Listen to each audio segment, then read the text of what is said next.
आज पिंतेकुस्त का पर्व सारी दुनिया मना रही है और बहुत धन्यवाद देते हैं कि प्रभु ने हम लोगों को अवसर दिया है कि हम लोग उस दिन को स्मरण करें जिस दिन पवित्र आत्मा कलीसिया के ऊपर उंडेला गया, कलीसिया का जन्म हुआ। और जब परमेश्वर ने आदम को बनाया, लिखा है मिट्टी लेकर उसने पुतला बनाया, परंतु आदम जीवित प्राणी तब बना जब परमेश्वर ने अपना श्वास आदम के अंदर फूंक दिया। और कलीसिया जो यीशु मसीह के सेवा काल में जो लोग यीशु मसीह से जुड़े, यीशु मसीह पर विश्वास किए, यीशु मसीह को अपना उद्धारकर्ता माने, वे लोग एक झुंड का रूप ले लिए। और जब यीशु मसीह स्वर्गारोहण के समय अपने चेलों को यह कह कर गए कि तुम लोग यरूशलेम में रुके रहना, बाट जो है ना, जब तक प्रतिज्ञा पूरी ना हो जाए, तो उस झुंड में जो एक देह तैयार हो चुका था परंतु उसमें श्वास का जरूरत था। और परमेश्वर ने पिंतेकुस्त के दिन 2000 साल पहले यरूशलेम में ऊपर की कोठरी पर उस देह में, जो देह विश्वासियों की तैयार हुई थी, उस देह में जीवन का श्वास फूंक दिया। एक बड़ी आंधी का शब्द हुआ, एक सनसनाहट का शब्द हुआ और पवित्र आत्मा से वे लोग जो उस ऊपर की कोठरी में थे भर गए। और जैसे ही पवित्र आत्मा उस झुंड पर उतरा, कलीसिया, एक सामर्थी कलीसिया का जन्म हुआ। प्रश्न ये उठता है, क्या आवश्यकता था परमेश्वर का आत्मा को उतरने के लिए? क्या आवश्यकता था सामर्थ्य का? कलीसिया ऐसा कौन सा कार्य करने जा रही थी जिसके लिए ईश्वरीय शक्ति की जरूरत थी? क्या संसार का ज्ञान काफी नहीं था या सांसारिक योग्यता ही काफी नहीं थी? ऐसी क्या बात थी कलीसिया के उद्देश्य में? ऐसा क्या योजना प्रभु ने बनाया था? ये कलीसिया क्या करने वाली है जिसके लिए परमेश्वर को स्वर्ग से शक्ति को भेजना पड़ा? दूसरे शब्दों में अपनी आत्मा को कलीसिया के अंदर डालना पड़ा। कौन सा काम कलीसिया करने जा रही थी? जितना बड़ा काम होता है मेरे प्रियो, उतना ही ज्यादा बड़ा उसका तैयारी होता है।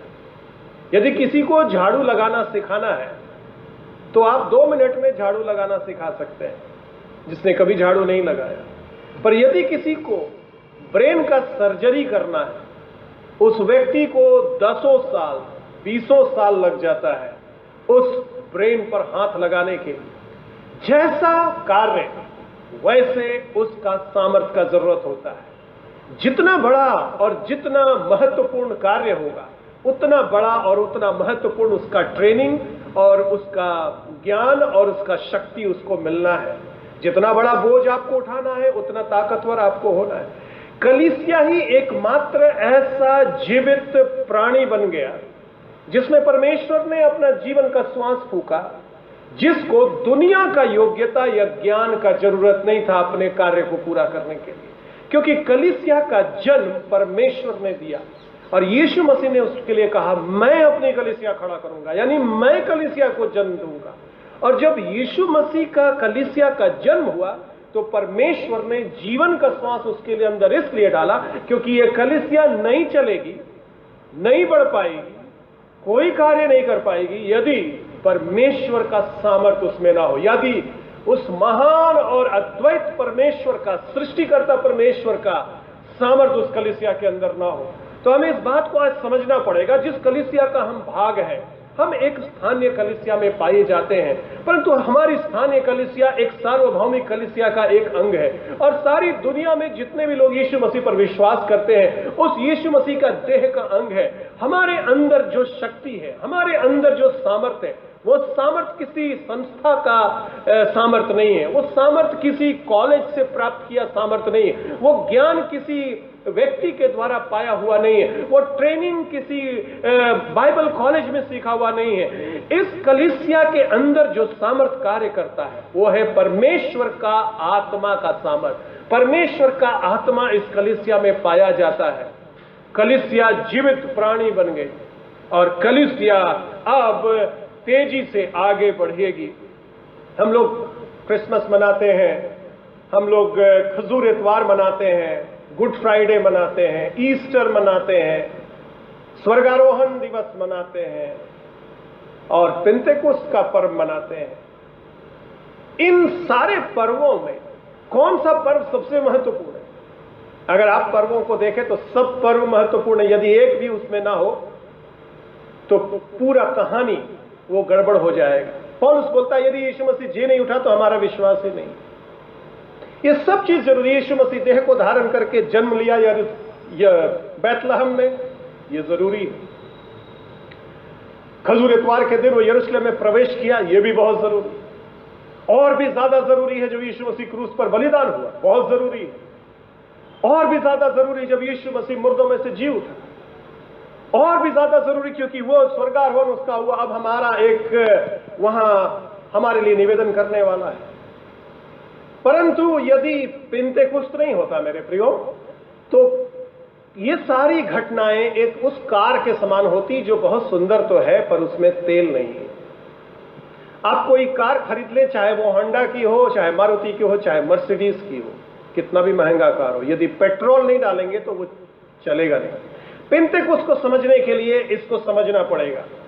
सारा कुछ बहुत अच्छा है, बहुत सुंदर है, बहुत सामर्थी है, बहुत ताकतवर है, परंतु यदि पवित्र आत्मा का सामर्थ्य उस कार में नहीं डाला जाएगा तो कलीसिया मृत कलीसिया है। बहुत सारे लोग हैं जो बिना पवित्र आत्मा का कलीसिया में, बिना पवित्र आत्मा का अनुभव के, और उनका जीवन भी उसी प्रकार है। महंगी कार तो है, दिखती तो सुंदर है, हम मसीही बन तो गए हैं, बपतिस्मा ले तो लिए हैं, प्रभु भोज लेते तो है, पर कार खड़ी है, कहीं नहीं आगे बढ़े। 20 साल से हम वहीं खड़े हैं। बहुत सारी कलीसिया है जो वहीं खड़ी। पेंतेकोस्त का मतलब होता है कलीसिया में एक जोश आता है, कलीसिया तेज गति से आगे बढ़ती है। उसके अंदर परमेश्वर ने अपना फ्यूल डाल दिया। मैं 3 बातों को आपको बताऊंगा आज।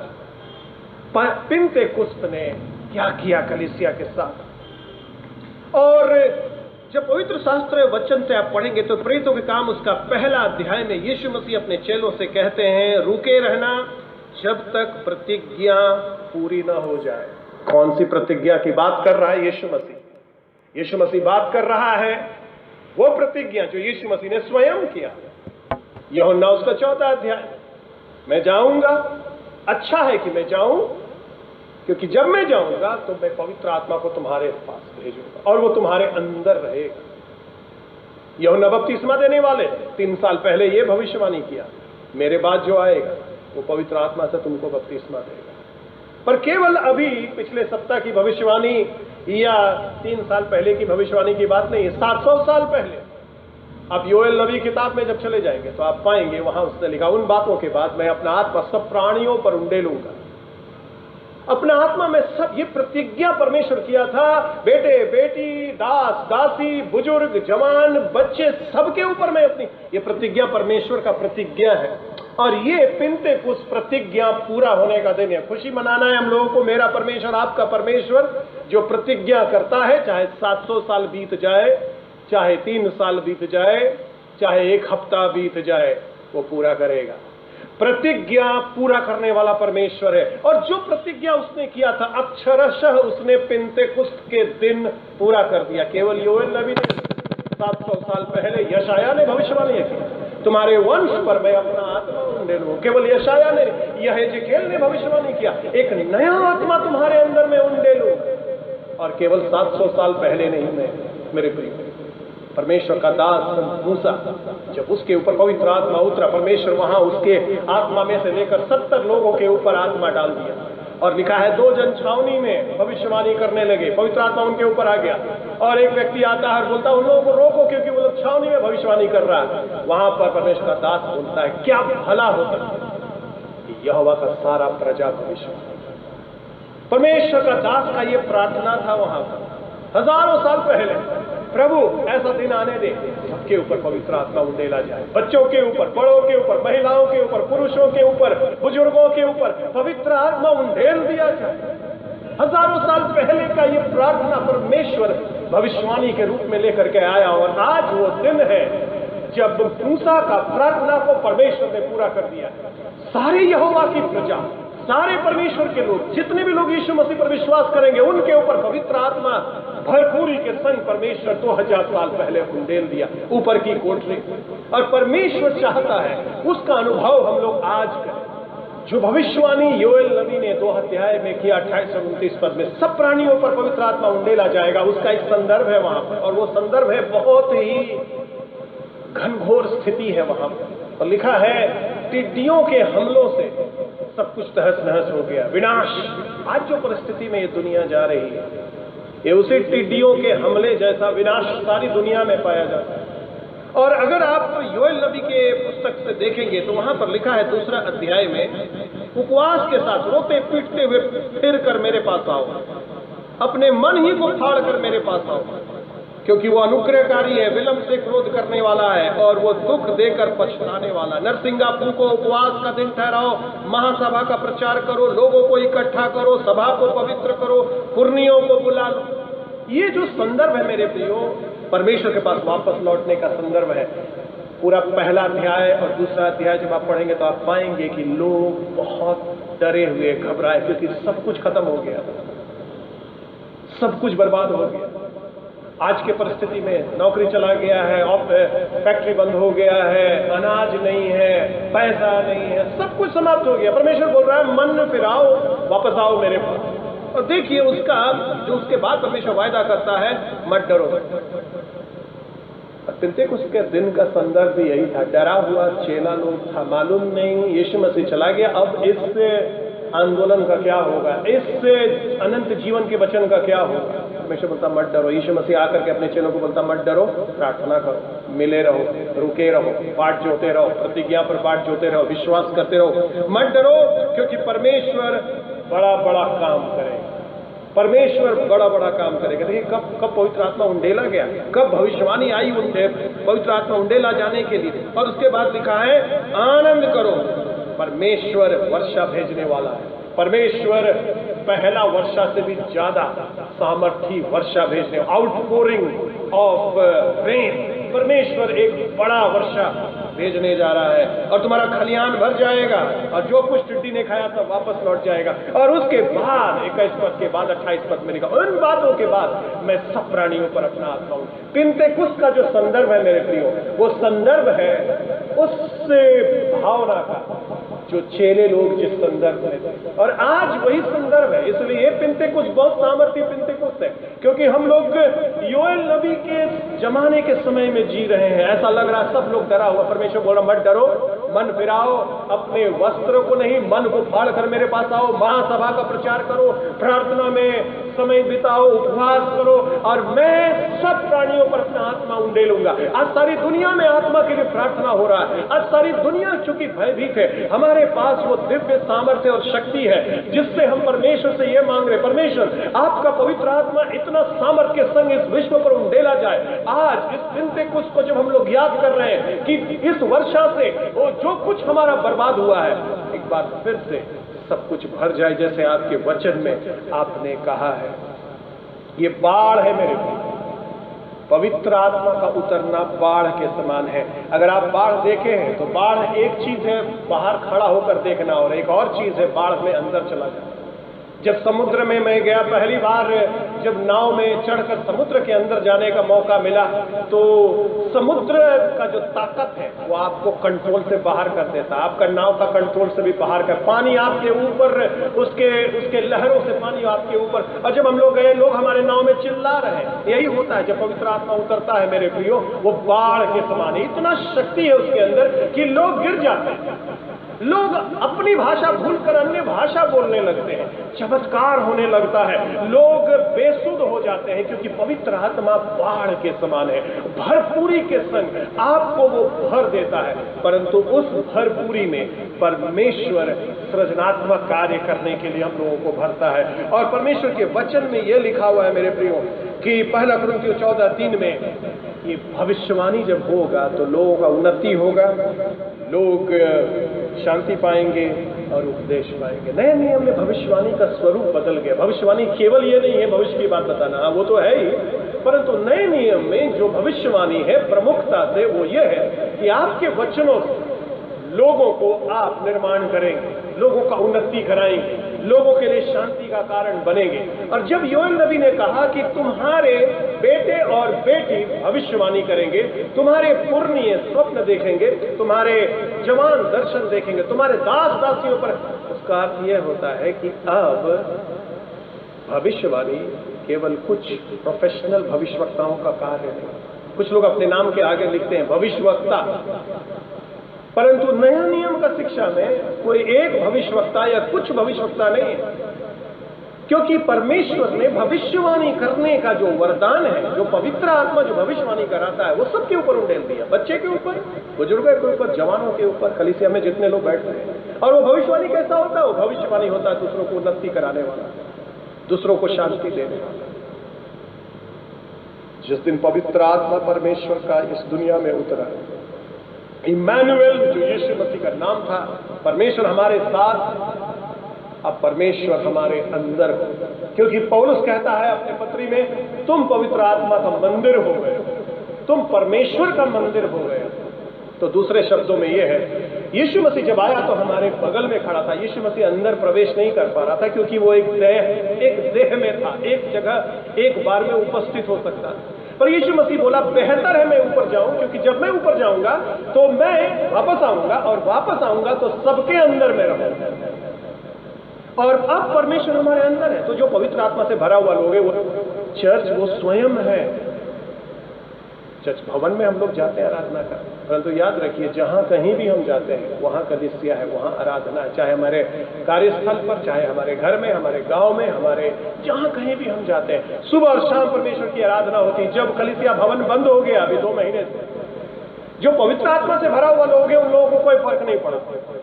क्यों? क्योंकि उनके हृदय से आराधना निरंतर निकलती रहती है। वो सप्ताह में एक दिन आराधना करने वाला व्यक्ति नहीं है। पर बहुत से ऐसे मसीही लोग हैं जो पवित्र आत्मा से भरे हुए नहीं हैं, केवल नाम के यीशु मसीह के साथ चल रहे हैं। उनको बहुत तकलीफ है, क्योंकि वो आराधना नहीं कर पा रहे, क्योंकि आदत नहीं है आराधना करने का अपने घर।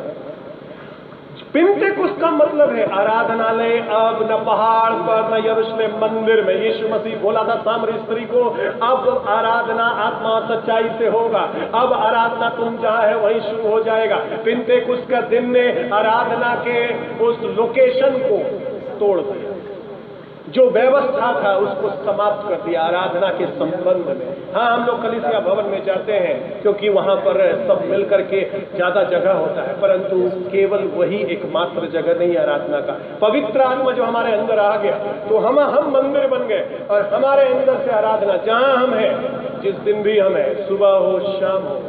दूसरी बात, पहली बात मैंने आपको बताई, पेंटेकोस्त ने उस प्रतिज्ञा को पूरा कर दिया जो परमेश्वर ने किया था। दूसरा, पेंटेकोस्त का जो संदर्भ है वो बड़ा रोचक है। उसका जब अध्ययन आप करेंगे, वहां लिखा है 120 लोग। 120 लोग होने का क्या मतलब? ये कोई संयोगवश नंबर नहीं, ये वास्तविक नंबर है। लिखा है लगभग 120। उसका कारण ये, उस यहूदी संस्कृति में 120 लोगों का होना आवश्यक होता था किसी भी आराधनालय को स्थापित करने के लिए और उसको प्रमाण पत्र देने के लिए। अब ये सिनागोग के तौर पर काम कर सकता है। 120 से यदि कम लोग होगा तो आराधनालय को प्रमाणित नहीं किया जाता। यानी परमेश्वर इस बात को भी ध्यान में रखा था, जब मैं पहला आराधना शुरू कराऊंगा तो ये यहूदी कॉन्टेक्स्ट में हो रहा है। यहूदी लोग जब देखेंगे इतनी बड़ी भीड़ 120, जिसको यहूदी लोग पवित्र मानते हैं, इस नंबर के लोग वहां पर हैं, यानी कि परमेश्वर छोटे छोटे चीजों का ख्याल रखा, दिन का ख्याल रखा, समय का ख्याल रखा, नंबर का ख्याल रखा, क्योंकि वो बहुत महत्वपूर्ण समय था। पेंटेकोस्त का पर्व, जब लोग की भीड़ वहां पर थी, फसह के पर्व के 50 दिन के बाद ये पर्व मनाया जाता था, कटनी का।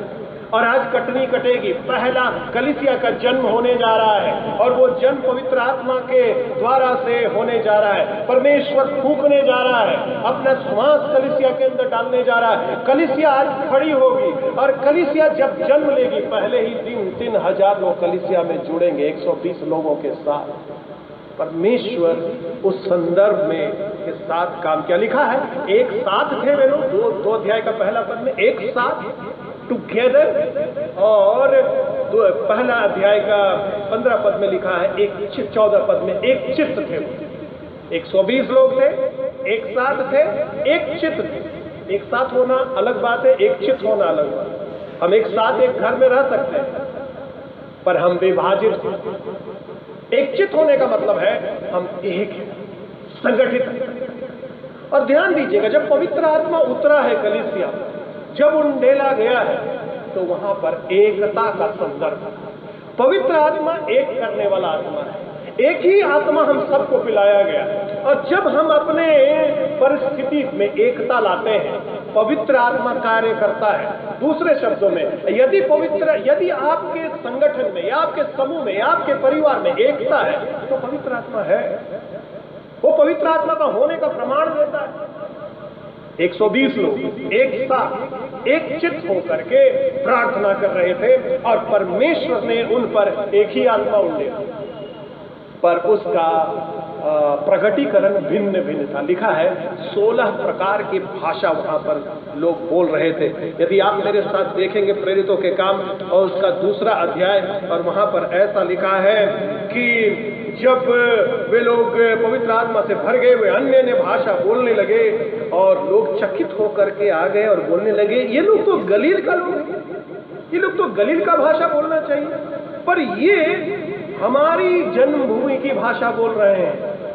ये मेरा भाषा बोल रहा है, हमको समझ में आ रहा है ये क्या बोल रहा है। ये लोग तो स्कूल नहीं गया, इनको तो कोई मेरी भाषा नहीं सिखाया। यदि आज मैं अभी प्रचार करते करते जर्मन भाषा बोलने लगूं, तो कैसा आपको लगेगा? क्योंकि मैं कभी जर्मन सीखा नहीं। ऐसे ही हुआ जब जर्मन का लोग बाहर रोड पर जाएगा और मैं यहाँ प्रचार करूं जर्मन भाषा में, वो लोग चकित हो जाएगा। और लिखा है वो लोग आ गया, बोलने लगा, अरे हमारा भाषा ये लोग बोल रहा है। कौन सा लोग आ गया? अरबी लोग आ गया, पारसी लोग आ गया, मेदी लोग आ गया, एलामी लोग आ गया, मेसोपोटामिया के, यहूदिया के, कप्पदूकिया के, पुंतुस के, आसिया के, फ्रूगिया के, पंफूलिया के, मिस्र के, लीबिया के, ये सारा लोग आ गया। हम लोग का भाषा कैसे बोल रहा है?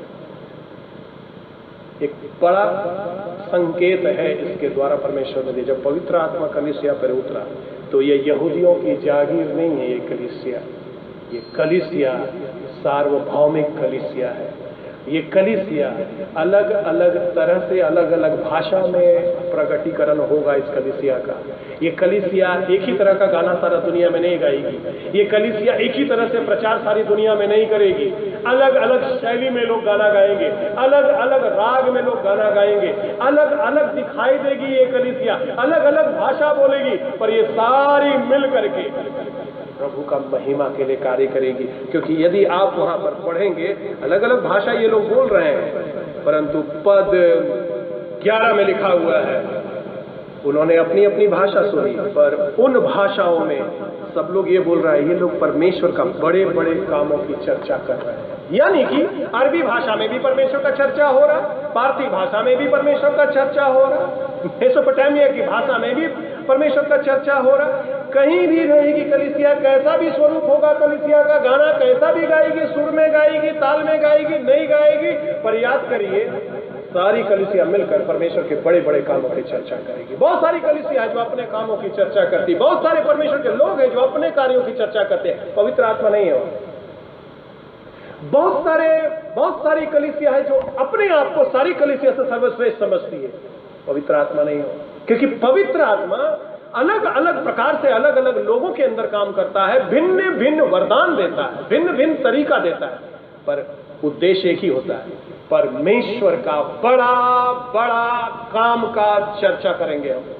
पेंतेकोस्त हम लोग को यह बताता है, स्वीकार करो अलग अलग प्रकार की कलीसिया को, सब कलीसिया यीशु मसीह का है। जितनी भी कलीसिया पवित्र आत्मा से भरी हुई कलीसिया है, वो सारी कलीसिया एक काम करती है, परमेश्वर का बड़े बड़े काम की चर्चा वो लोग करती है। ये जो संदर्भ है मेरे प्रियो, ये संदर्भ आज्ञाकारिता का संदर्भ है। यीशु मसीह ने बोला था रुके रहना, पर चलो लोग रुके हुए, और इसलिए आज्ञाकारिता जब आती है मेरे प्रियो, पवित्र आत्मा उतरेगा जहां आज्ञाकारिता है। यदि वचन पर चलने वाले हैं आप, बड़ों का बात मानने वाले हैं आप, पवित्र आत्मा आपके जीवन में काम करेगा। यदि अनाज्ञाकारी है, पवित्र आत्मा आपके जीवन में काम नहीं कर पाएगा। कब उतरा पवित्र आत्मा? जब लोग परमेश्वर की आज्ञा को मानकर। अंतिम बात, पहली बात मैंने आपको बताई, पिन्तेकुस्त के दिन प्रतिज्ञा पूरी हो गई। दूसरी बात मैंने आपको बताई, पिन्तेकुस्त का जो संदर्भ था वो पूरी तरह से व्यवस्थित और सजाया हुआ था परमेश्वर के द्वारा, और ये सार्वभौमिक संदर्भ को दर्शाता है। तीसरी और अंतिम बात, पिन्तेकुस्त के इस घटना ने हमें पिक्यूलियर पीपल बना दिया, अलग तरह का लोग, विचित्र लोग बना दिया, क्योंकि परमेश्वर के वचन में लिखा है परमेश्वर ने तुम्हें याजकों का समाज होने के लिए, पवित्र लोग होने के लिए बुलाया, अपना निज प्रजा होने के लिए बुलाया। यानी कि जब दुनिया में आप जाएंगे तो दुनिया के जैसे नहीं हो जाना है। शराब पीने वाला के साथ गए तो शराब पी रहे, सिगरेट पीने वाला के साथ गए तो सिगरेट पी रहे, अश्लील बात करने वाला के साथ बैठे तो अश्लील बात कर रहे। जहां आप गए आप वहीं का हो गए। परमेश्वर बोलता है तुमको बुलाए नहीं है, इसलिए पवित्र आत्मा जब तुम्हारे अंदर उतरा है तो तुम जहां जाएगा वहां परिवर्तन लाएगा। जब तुम खड़ा हो जाएगा तो पाप भागेगा, क्योंकि तुम अलग होने के लिए बुलाया गया है। यहां 2 अध्याय में यदि आप देखेंगे तो 13 पद में लिखा है, लोग आकर ये बोल रहा है, अरे अभी तो 9 ही बजा है और इतना जल्दी ये लोग शराब पी लिया है, ये तो नई मदिरा के नशे में चूर हो गए। नया मदिरा पिया यानी कुछ दूसरे टाइप का पिया है। हम लोग जानते हैं मदिरा का इफेक्ट क्या होता है हम लोगों के ऊपर। जब लोग आया देखा, बोला अरे शराब तो बहुत देखे हैं, शराब पीकर लोगों को अंग्रेजी बोलते भी देखे हैं। और मैं एक पोस्ट में पढ़ रहा था, जब से शराब मिलना शुरू हुआ अभी लॉकडाउन के कुछ दिन के बाद, तो अंग्रेजी बोलना बहुत बढ़ गया, क्योंकि लोग जो है शराब नहीं पी रहा था, अंग्रेजी भूल गया। जब ये लोग आकर के देखा ये लोग भिन्न भिन्न भाषा बोल रहे थे, लोगों को मालूम हो गया लोग शराबी लोग हैं, ये लोग होश में नहीं है। तो पतरस खड़ा हुआ और पतरस देखिए 14 पद में क्या बोलता है। पतरस बोलता है अभी तो 9 ही बजा है, अभी तो टाइम भी नहीं हुआ पीने। बड़ा रोचक बात पतरस ने बोला, पिया तो शाम को जाता, महफिल तो शाम को सजती है, पर ये सुबह 9 बजे परमेश्वर ने ये चमत्कार किया है ताकि लोग ये भी ना विश्वास करें कि ये लोग मदिरा पिया हुआ है। अगर ये रात में घटना घटती तो लोग बोलते पक्का ये लोग मदिरा पिया। सुबह 9 बजे का समय है और हम लोगों के अंदर इतना जोश और इतना आनंद है। लोग सुबह उठता है मेरे प्रियो तो चेहरा लटका रहता है और निराश रहता है। जो पवित्र आत्मा से भरा हुआ लोग है मेरे प्रिय, जब बिस्तर से बाहर आप निकलेंगे आप बोलेंगे मैं आनंदित हूं क्योंकि प्रभु ने आज ये दिन बनाया है।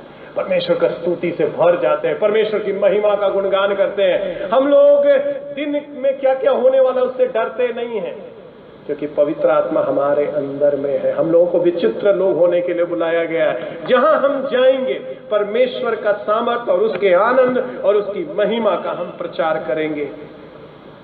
क्या परमेश्वर की आत्मा से आप भरे हुए हैं? और आज परमेश्वर ये प्रश्न हम सभी से पूछना चाहता है, क्या तुम पवित्र आत्मा से भरना चाहता है?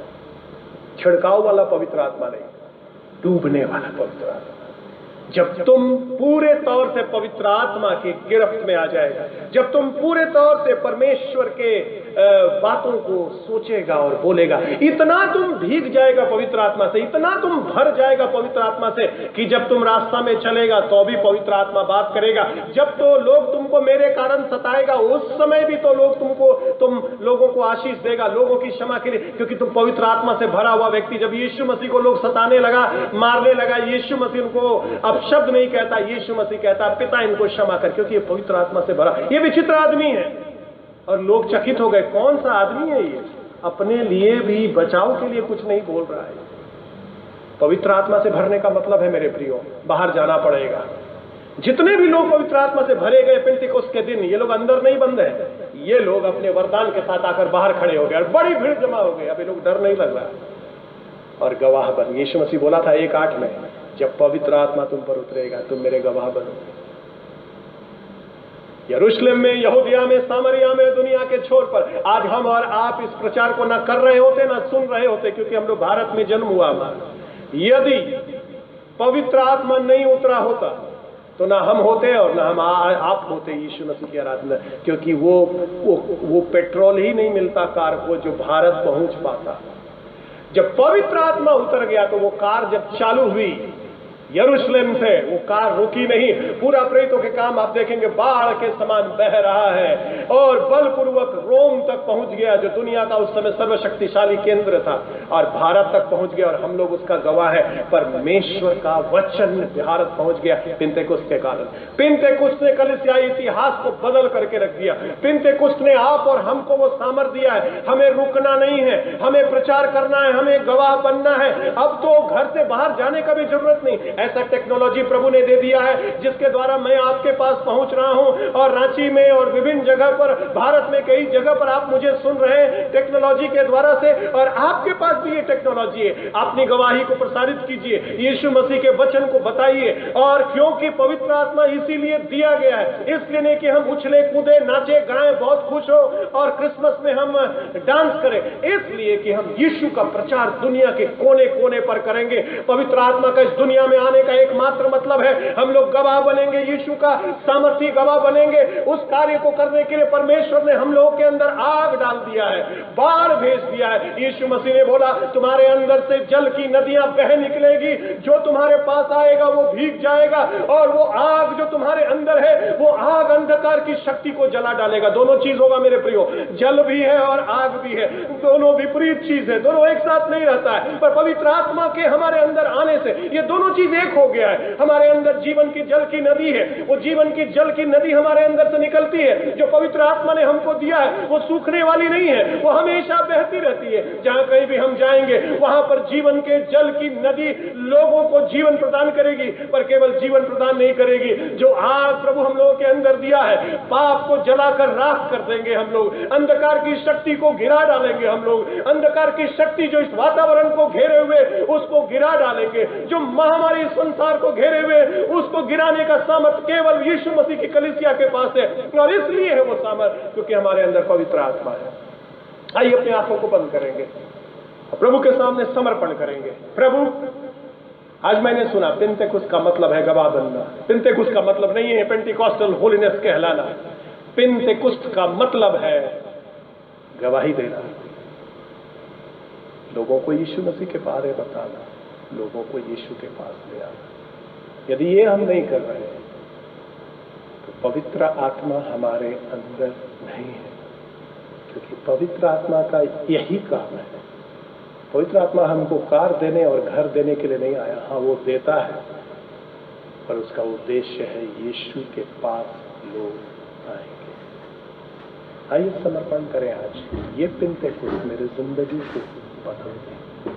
आज एक नया सामर्थ को आप अनुभव करें। इस समय जहां कहीं भी आप हैं, अकेले हो या घर में हो या परिवार के साथ हो, इस वक्त को जाने मत दीजिए। एक महत्वपूर्ण समय है, महत्वपूर्ण वचन आपने सुना है।